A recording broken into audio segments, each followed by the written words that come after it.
जय जगन्नाथ सांग माने मनस्मिता 360 को आपण मानक स्वागत। चलतु आज बनैबा आमे एग फ्राइड राइस।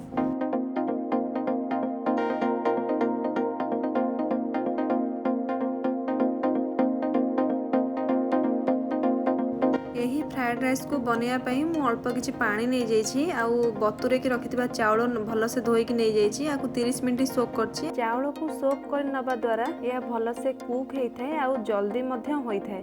एबे ई चावल को फुटुथिबा पानी रे देई दबा। पिठा कड़िका साहाय्य ताको हल्का हल्का गोळै दबा कहीं तलपटू लगी गले भात जमा भल हेनी। तो आमर 100% कुक हो गलानी। चलतु यह छाणी दबा। मुझे छणार साहाय्य नहीं आपण मैंने चाहिए भात को मध्य गाली पारे। एबे यह ठंडा करने गोटे साइड रे रखी नबा। जेहेतु आम अंडार फ्राइड राइस बनाऊे से मुझे 3टी अंडा नहीं। अंडा चाहिए डायरेक्ट पैन में भांगी पारे। मुझे भांगिकी नहीं जाइए 3टी अंडा।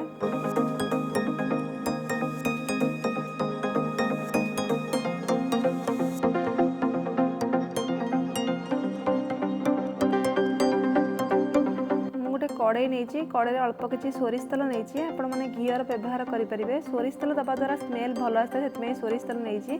भांगी रखि अंडा को देदेबा। अंडा दे सारा पर अल्प किसी लुण स्वाद अनुसार ताको हल्का हाथ में मिसई नवा भल से जमती लुण आ अंडा भल से मिसीज।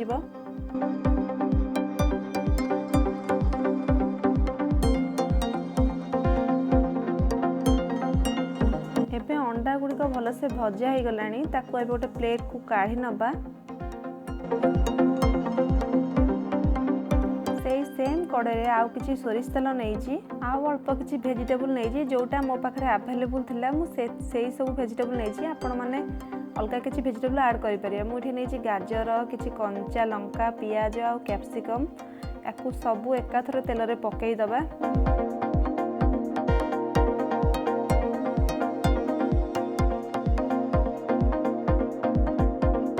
एबे को टिके हल्का हाथ में गोलई नबा जमती परिवा तेल सहित मिसीज। आउ अल्प किसी लुण नहीं स्वाद अनुसार। एबे लुण को दे भल भाव मिसई नबा।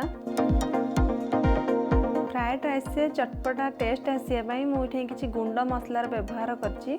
आपण माने जो भी गुंड मसला अच्छी सेटा यूज करें। जेहेतु मो पाखे यही सब थिला किसी गरम मसला आउ किसी लुण आउ किसी ब्लैक पेपर आउ चिकेन मसला आपको सब भल से देना भल से मिसई दबा। गोटे चम्मच सोया सॉस देछि। सोया सॉस दबा द्वारा फ्राइड राइस टेस्ट भल आसी थाए। या जमीती हेले भी देबे।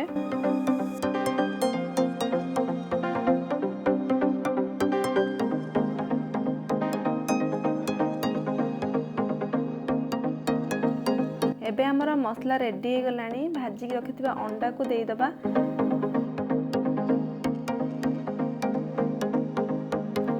याको भल से एपट सेपट कर घांटी दबा।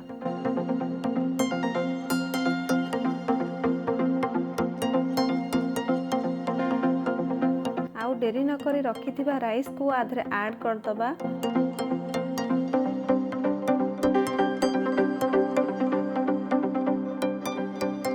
या को भल भाव मिसई दबा जमती भात और मसला एक लागिकी रहिबो।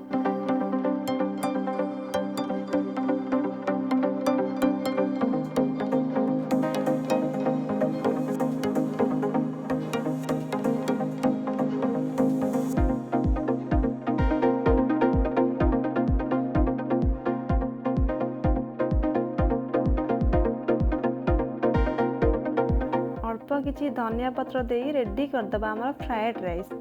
या गोटे मिसई दबा। या को बनैबा अति सहज। आ सहित आपण मशरूम चिली बटर मसला लगे खाई परिबा। मुझे साधा रे बनैछि। मुझे कचम्बर सहित एटा सर्व करूछि।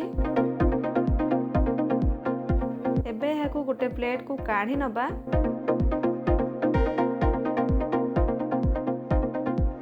मु तो यही उपाय बनैछि। आपण माने को उपाय फ्राइड राइस बनांती निहाती कमेंट माध्यम कहिबे।